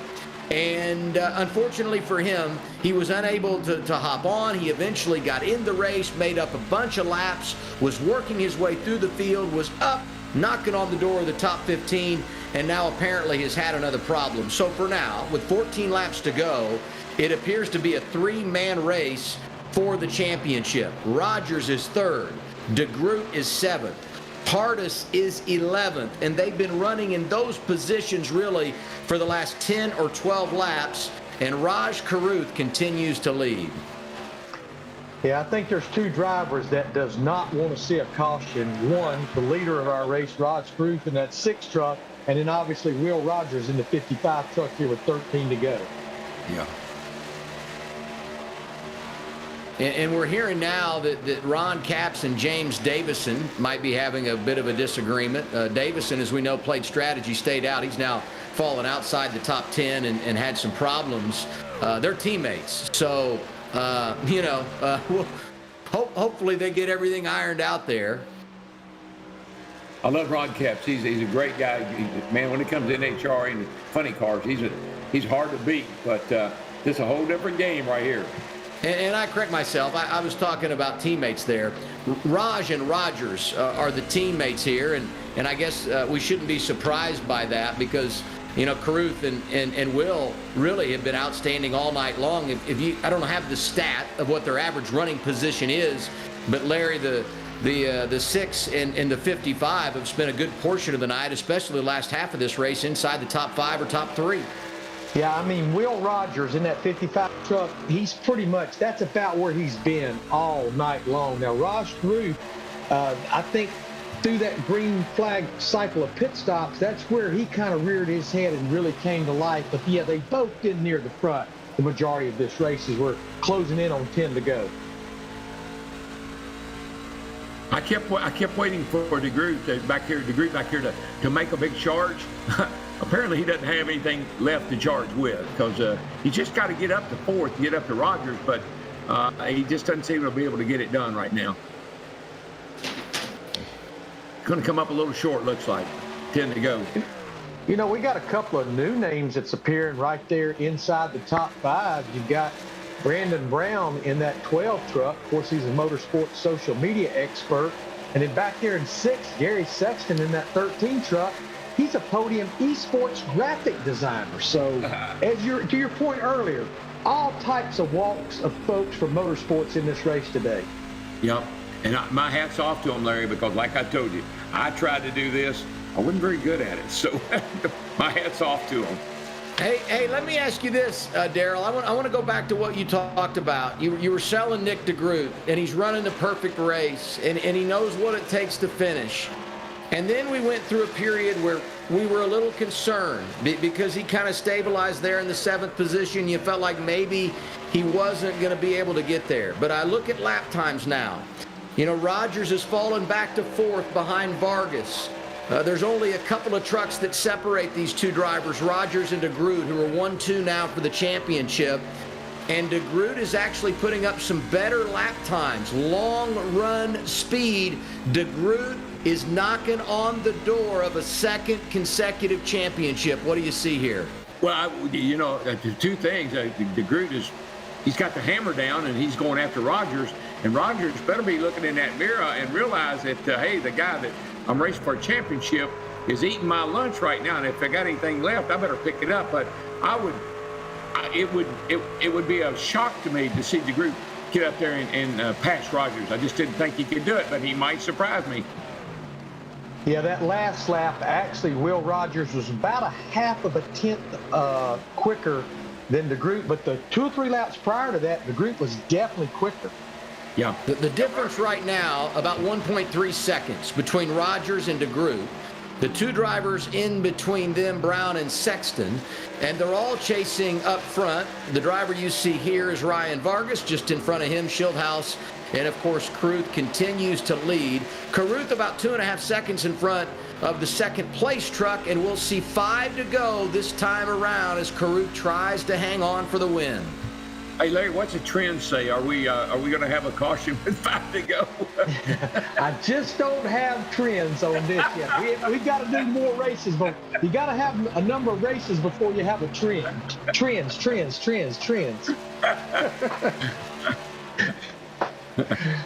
Let's get to James Pike. He's got a quick report on our race leader, Raj Carruth. Yeah, I'm tuned into the radio on Raj Carruth, and he and Will are on the same channel, and Raj is basically just coaching Will through these final few laps. He says, just make sure you hit your marks. Don't run any harder than you need to make sure you maintain your gap to Nick DeGroot. Don't beat yourself in this race, and bring it home over the last 5 laps to come away with the Season 2 title. So much here, Darrell, that you feel like can go wrong for a young driver. You're at a tough racetrack. You're managing lap traffic. You're on old tires. You're probably close on fuel. I mean, the thoughts that have got to be going through the mind of Raj Carruth right now are pretty deep. Yeah, well, I always like to say, look, you got to race with emotion. You got to put everything you got into it, but you can't let emotion mess with you. And so he's just got to focus on one thing and one thing only. Hit your marks. Don't worry about the tires, the fuel, or all that other stuff. Nothing you can do about that. Just as a driver, do your job and bring this thing home and be the champion.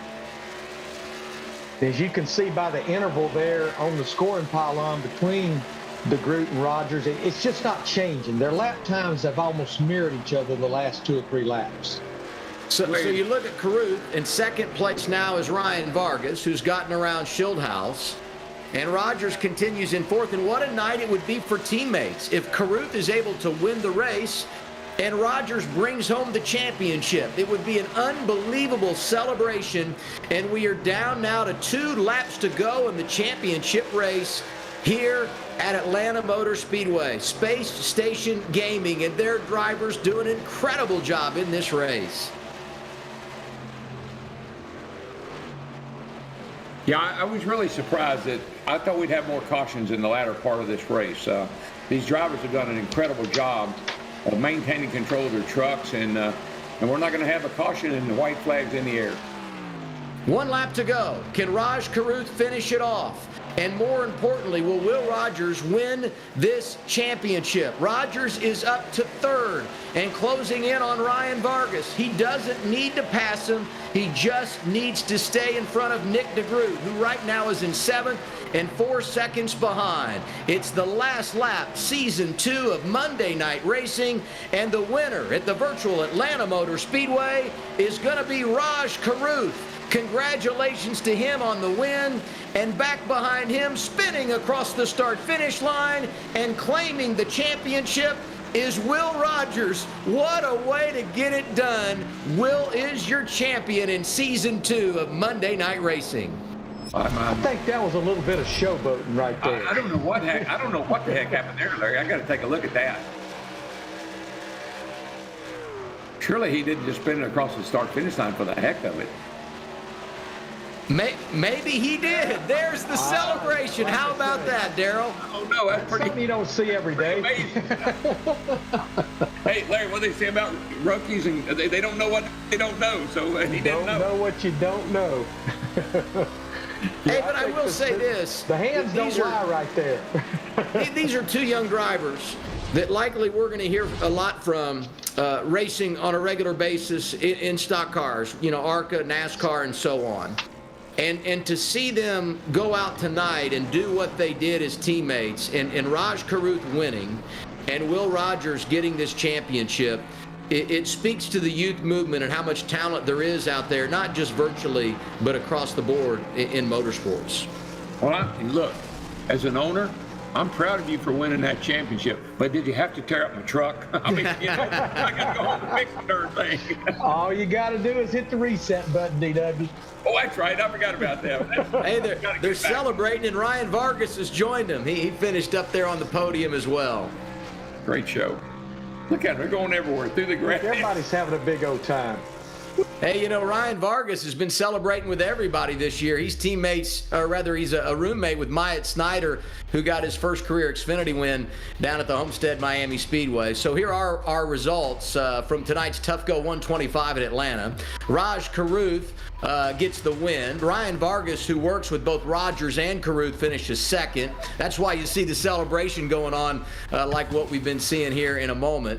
And then you've got Will Rogers, who finishes third, wins the championship. David Schildhaus finishes in the fourth spot. He led a bunch of laps tonight. Brandon Brown, not the one from Virginia who runs in the Xfinity Series. That's Brandon Brown from West Virginia, who works in the sport of NASCAR. He finishes fifth. Gary Sexton is sixth. Nick DeGroot ends up seventh. He just misses out on winning a second consecutive championship in Monday Night Racing. Matt Stallneck was eighth. Ninth, Covey Moore, and Max Kennan rounds out the top 10 tonight. I tell you what, I thought it was a heck of a race. Preston Pardus, you see, he finished 11th. Lyons 12th. Just a great race. I thought it was a lot of fun, and it was pretty exciting. Yeah, there's our buddy Ford Martin in the 07 truck back there in 18th. Good top 20 finish for Ford. Yeah, and you look at Preston Pardus, and unfortunately he didn't have enough to get back after the damage to compete for that championship. Gabe Wood up in the top 25, someone we've heard from so many times throughout the year. See a few guys on this list that played strategy throughout the night, didn't get it to work out for him. Among them, Ruben Garcia Jr. Yeah. You see James Davidson, he finished 26, and Ron Capps, my buddy, TJ Majors, some guys that are I wouldn't say they're round track racers, but great to have them in the show. Just hate that for Anthony Alfredo in that 38 truck. Seemed like he had a good truck, but just kept having the internet issues, and there he is 17 laps in the rear. Well, you know what they say, Larry? First time, darn you. Second time, darn me. Yeah, there you go. There you go. What happened? 2 times is a trend, DW. Hey, write that down. We'll use it next year. Hey, this has been fun, and we have to, as we await, Raj Carruth and Will Rogers, we have to take some time from the seat that the three of us sat in to congratulate everyone who is involved with Monday Night Racing. I mean, James Pike does an unbelievable job. Taylor Burris is right there, each and every week helping James out. Ford Martin, Ryan Bauer, our producer. There are so many people that go into making this Monday night deal a success. This is season 2. And when you look at the growth that they've gone through from season 1 to season 2, this is a neat thing for us to come be a part of. And I think, we see a lot of big-time productions. These guys are really laying a nice, strong foundation. Well, I'm really proud of Ford Martin. I just think he's put his heart and soul into making this happen and making it work, and he gets sponsors. He drives in the race. I'm really proud of him and the effort he's put forth to put this product on the air. I think he's done a great job. Yeah, we was really, I think I speak for all of us, how proud we were and flattered to be asked to do it. I know we did the first one back in late January, and of course, Adam, you and I have been a little busy here over the last few weeks, but I'm glad it worked out. We could come back and do this championship race at Atlanta. Yeah, Larry, I was 6 months or so behind on doing nothing, but I'm caught up. I understand that Raj is ready, and Raj Carruth joins us now. Big win tonight at the virtual Atlanta Motor Speedway. Raj, congratulations. Tell us about those closing laps, man, on old tires. That couldn't have been easy at Atlanta. Yeah, thanks, Adam. It's definitely was a little bit of a nail biter there, waiting on the inevitable potential caution there. But it just really worked out for us. It started from the back, so got pretty lucky there with how the race went in terms of with green flag runs and, when the cautions came out and when they did. And I got the clean air when it mattered, and it worked out for us. Your teammate, Will Rogers, able to win the championship. I know that you guys share a channel, probably talking throughout the race, sharing notes. What is your response to him being able to pick up the title in Season 2 of Monday Night Racing?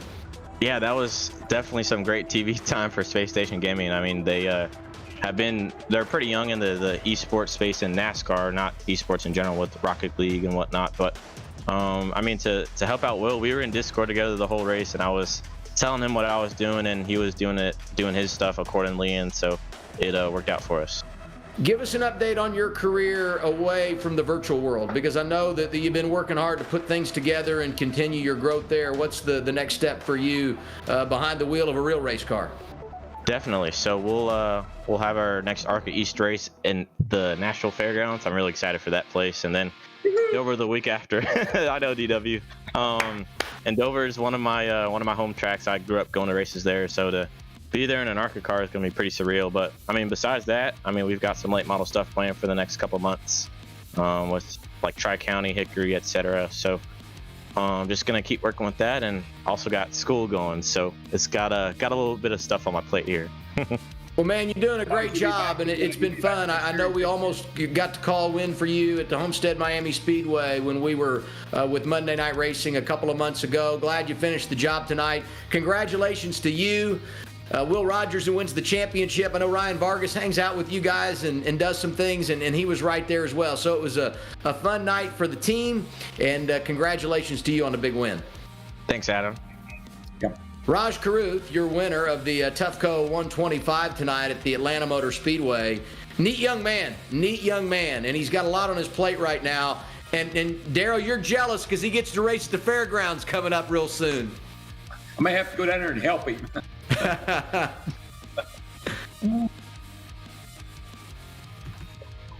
Let's hear from Ryan Vargas, who finished second. And first, Ryan, I got to tell you, the truck looks great, man. I don't know who put that scheme together, but the truck looks awesome tonight. Oh, yeah. That scheme's been good luck for me. It's I won last year with it. Kind of shows my hometown pride of the In-N-Out themed Ryan Vargas Racing logo on there. So, definite favorite of mine. Noah Sweet put that together. He did a great job. Who gets the first high five when it comes to teammates? Is it Raj who won the race, or Will Rogers who wins the championship and did so in dramatic fashion, spinning across the start-finish line as he claimed the title? I got to give a good old attaboy to Will. He's he's been a good buddy of mine for quite a while, and it's so cool to see that he jumped into this series this year and got the win. I wish I could have been up there with them, but we had such bad luck at the beginning of the season. But he earned it this year. So did Raj. Raj earned the win. He's always fast, so great to see that. Well, hey, I appreciate all you bring to motorsports, not only on Monday Night Racing, but you've been doing a real nice job driving that 6-car for JD Motorsports in the Xfinity Series. I know you're hustling, trying to find sponsorship and working at the shop and all those things. So a great job tonight, and we look forward to seeing you at the track real soon. I appreciate that. Thank you guys for being on this broadcast. It's super cool. Just everything you guys do. Thank you. Ryan Vargas second tonight at Atlanta behind Raj Carruth, and there is the damaged champion, Will Rogers. I'm going to let Daryl, you get to ask first question. Larry, you go second. I'm going to lay out and let you guys handle this with the champ. You're doing a great job. Just keep it up, man. So, Will, are you on, buddy? Yeah, I'm here, guys. So to spin across the line, did you do that on purpose? Yes. The answer is absolutely yes. No, yeah, that I figured I'd summon my inner Joey Logano just a little bit early, whip it across. I figured there was enough gap behind me, so I'd finish in style. You definitely did. I've said as an owner, I'm glad you won the championship, but did you have to tear up my truck? But you gotta hit a reset, I guess. Yeah, luckily they're just pixels. They'll come back together. Okay. Well, you did a great job. Were you at all worried about getting caught from behind? Because it got a little close there a couple of times. Yeah, definitely. Atlanta definitely isn't my best track on the service here, so it was definitely a worry of mine all night. I started 18th, and I didn't really know what my pace would be like, but I think within 20 laps or so, we got to the top 5 and hung out all night. When that last caution came out, we started, got up to second, and then fell back to third. My spotter, Leighton, was talking to my ear, let me know how far Nick was back there, and he kept just telling me pretty much every few laps, like, hey, he's back 1.5 seconds, 1.4 seconds, 1.3 seconds. So it shrunk a little bit, got a little bit worried, but I knew all I had to do was hit my marks and finish strong, and there we are, got to spin across the line. What about your teammate? It sounded like he may have helped you a little bit along the way too. Yeah, definitely. Raj Carruth, part of Space Station Gaming on our Road to Pro front. He did a great job. He and I were able to kind of time some restarts and also, make sure to jump in the right lanes at the right time for each other so we could kind of manage traffic. So without him, I feel like we wouldn't have finished as well as we did. So big thanks to him. But that's part of being teammates on the service. You got to find the right people you can work with and people you can trust. And there you go. He won the race. I won the championship. Perfect scenario. Hey, a quick question. What is winning? I mean, winning a championship's a big deal, no question, no matter what series you're in. But does driving these things, does this help you at all when you go to the Xfinity cars or Cup cars or whatever? Is there an advantage to racing these things? I think the advantage is staying sharp. Like, the service can only get so close to reality. Obviously, if you're fresh to a track, it's good to learn the layout and which corners are where, especially on a road course. But I feel like being on the service 3 nights a week just keeps your brain fresh, so that when you get in the real scenario, you're ready to go. And that's something that I've had to prove throughout my entire career, not having much seat time. But whenever I do get that seat time, I execute. So I think this is definitely helpful for that. Nothing like holding that big trophy, brother. Absolutely, that big green egg. Hey, Will, congratulations. It's been fun watching you race. Good luck as you head back to the regular circuit, and we wish you all the best as you go throughout 2021. Thanks, guys. Really appreciate it. And I got to thank Space Station Gaming, of course, and all of our partners on there. Got to thank my sponsors, with Champion and Scuff and all the others that help this program happen. Obviously, we have a great program in Coke, and excited to keep Space Station on the forefront. Thanks to Leighton, my spotter, Jake, our GM, and everybody part of this. So appreciate you having me, guys. Will Rogers, the champ in Season 2, and we almost had someone go back-to-back Season 1 and Season 2, but Nick DeGroot just couldn't get there in the closing laps. He's with us now. Larry, why don't you jump in and talk to the driver that was trying to win in consecutive seasons? Yeah, Nick, appreciate you taking a little time to join us here. It's like you had a good truck. It's like you just couldn't make up the ground. You get just inside the top 10, and it's like you kind of hit the wall right there. Yeah, just needed a little more there at the end. I was watching the margins. One lap, I cut out a 10th, and he gained 2 tenths, and just trying to claw every little bit away from him. But yeah, I think the best we could have gotten was 6th, 7th there. So I was hoping those guys in front of me would kind of feed him back to me, but it didn't quite happen. So I'm happy with that, though, because these are 3 incredible racers we went up against, and come away P2 and almost defend that title. I mean, it's a real cool feeling. So, Nick, the strategy on the green flag pit stops early in the race, a lot of the leaders started hitting pit road about lap 38, 40. You ran a few additional laps. It's like it helped you in the beginning of the run, but then things kind of leveled out. But was that the strategy all along? Yeah, I knew I couldn't beat these guys straight up. As we saw at the end of the race, Will just was a little bit quicker. So with that long green flag run, I decided let's go on an alternate strategy. We'll give up a little at the beginning here, and then we'll get freshies, and we'll see what we can gain if it stays green. If we get a quick yellow, maybe we stay out, just doing something different, just trying something different, trying to get off strategy, and maybe it would work out. But yeah, we kind of leveled off once we got back to 10th, so it wasn't as much of a gain as I had hoped it would be, but yeah, it was worth trying, definitely. Now, we know this is iRacing. There's no race off pit road or anything like that, but how much would you have loved to have gotten one more caution there, maybe in those last 5 or 10 laps?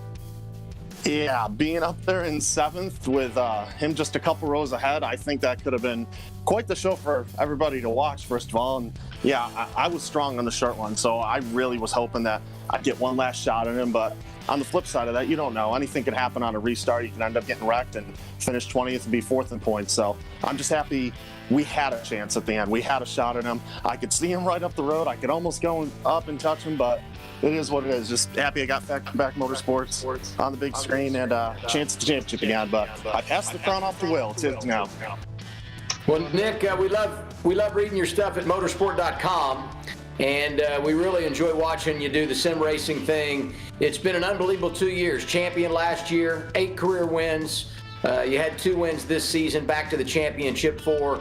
7th tonight. Congratulations on 2 real good seasons back-to-back on Monday Night Racing. Thank you so much, and thank you guys for joining us for this race. It was real cool to have you. Great job, brother.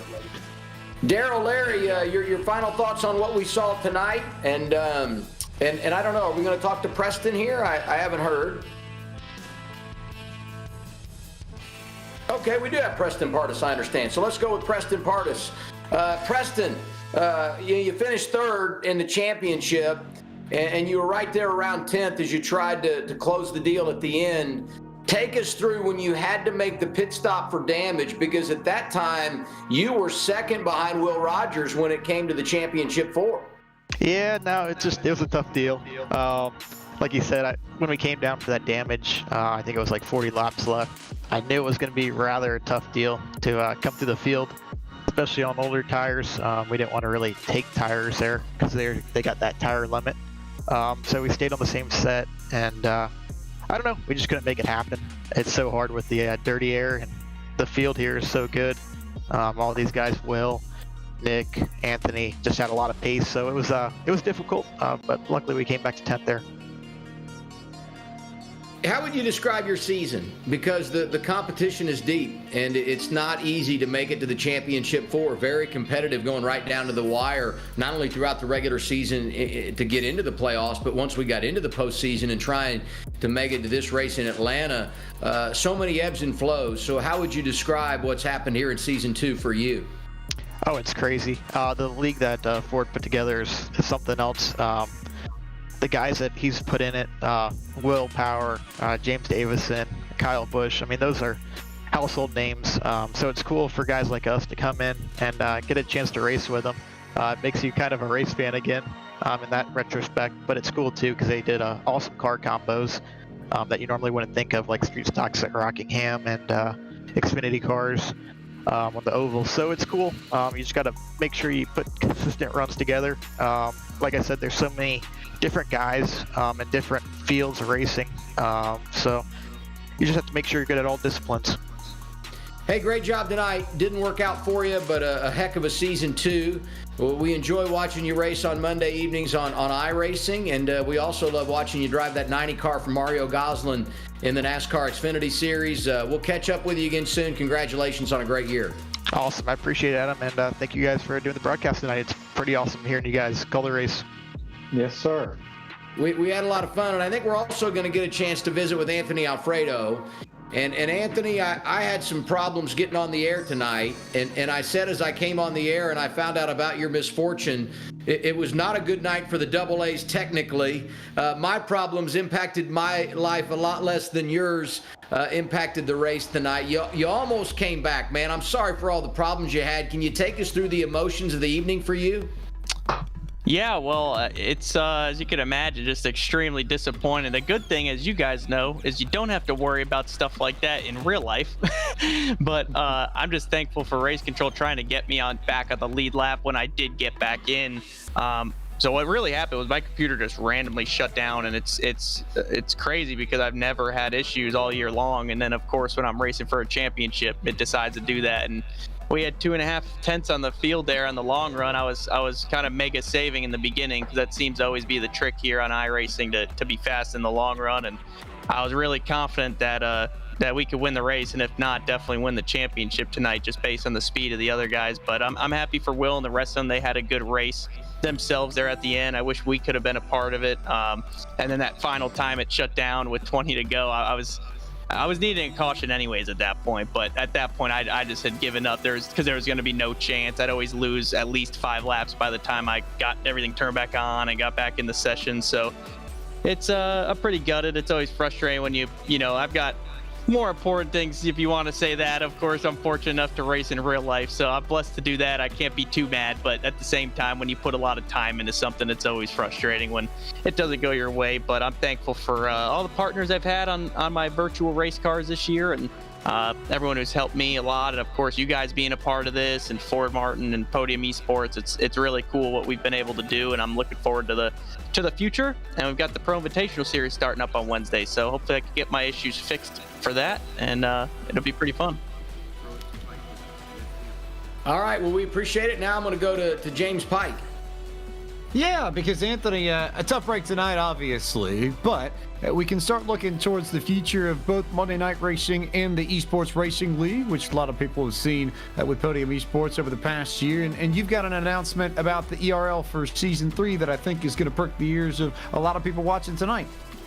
That's right. So my league, the Esports Racing League, is coming back next week, and we are going to have a 5-race series to fill the off season of the Monday Night Racing League. And the champion is going to earn themselves a spot in the Monday Night Racing League. And everyone's always asking, how do we get in the league? How do we get in the league? And obviously, just the way it's currently set up, it's sort of invite only, and kind of guys have been around since the series started earlier last year. And now's everyone's opportunity. So more details are to come on my social media at Anthony Alfredo and the Esports Racing League channels as well. But it'll be cool to bring the ERL back for a short, exciting season, and then lead right back into Season 3 of the Monday Night Racing League. And if there's any computer sponsors out there, by the way, that are interested, now's your chance. You could be a part of any sort of the e-racing I do, or heck, maybe some real life stuff. But definitely gonna be in the market for a new PC here, and ideally in the next 24 hours. I'll put it this way to you, Anthony. I had a driver message me earlier today from the Coke Series about wanting to get into Monday Night Racing, and I figured I'd just hold my tongue because I knew this was coming. But for everybody who hasn't had the chance, if you want to get in, and you don't necessarily have a position in the industry that will allow you to get an invite, here's your opportunity finally to be a Monday Night Racing member if you can win the ERL title. Yeah, definitely. It's going to be exciting to watch, and the ERL's has had a reputation previously of a lot of professional sim racers competing in it, and I know that there's a lot of pros out there who want to race in this league, so I'm sure we'll have quite a competitive field of drivers just from the sim racing scene and iRacing itself. But there's definitely going to be some more open spots we could fill with just fans and people who are, more of the, say, regular sim racer, so to speak, day-to-day type, or even just people who want to give it a shot. So I'm looking forward to seeing what occurs of that, and then of course leading right back into Monday Night Racing. I'm already excited to get started again. The Season 3 schedule was announced a few weeks ago. For those of you who haven't had the chance to take a look at it, and you're going to get the chance to see it in full here in just a few moments. But we got some big races coming up. We've got the Indianapolis 500 returning for Monday Night Racing. That'll come back. A few new combinations. Road America with the Indy car, Chicagoland with the Xfinity car. We've got Nashville with the Super Late Models. The Radicals at Texas, which were so fun in Season 1, make a return. Darlington in the 1987 cars. And then we're going back to a place that I think you like a little bit, Anthony. Last time I heard, you're a big fan of Homestead Miami Speedway and a big fan of the trucks, and that's our title combo for Season 3 on August 30th. So I think if you can get back to this spot, you'll get the technical gremlins sorted, and you'll try and go hunt for a title once again, yeah? That sounds good to me. Hopefully no technical issues. If they do occur, just early in the season, please. not at this point, but I'm looking forward to it. It'll be fun, and it's definitely an exciting schedule. I think that's the best part about this league is how diverse the tracks and the cars and just the combination of the two are, along with the competitors. So it's always a great time, and I know everyone else is looking forward to it too. Should be a lot of fun, Anthony. Congratulations on making the championship 4, and thanks so much for taking the time to chat with us one more time. Thank you. So there's Anthony Alfredo, and I think I'd be remiss. Adam, DW, Larry, Mac, so much fun to have you guys on another Podium Esports broadcast. Can't thank you all enough for jumping on board. And you had a pretty good race tonight, too. Atlanta and the trucks is an intriguing combo that I think gets the most out of drivers. And you all, I think, saw a pretty good one at the end of it, Adam. It was a good time, huh, Daryl?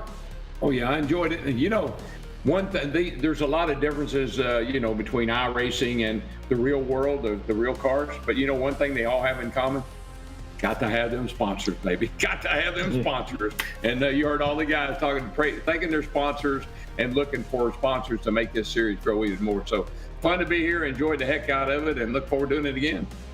Yeah, and I enjoy letting DW talk about thinking and going through. He's the guy that won 83 Cup races and 3 championships. But I enjoy things like what I was able to do tonight, looking at the strategy, the green flag pit stop there early in the race, and then the different cautions and the different strategies that unfolded.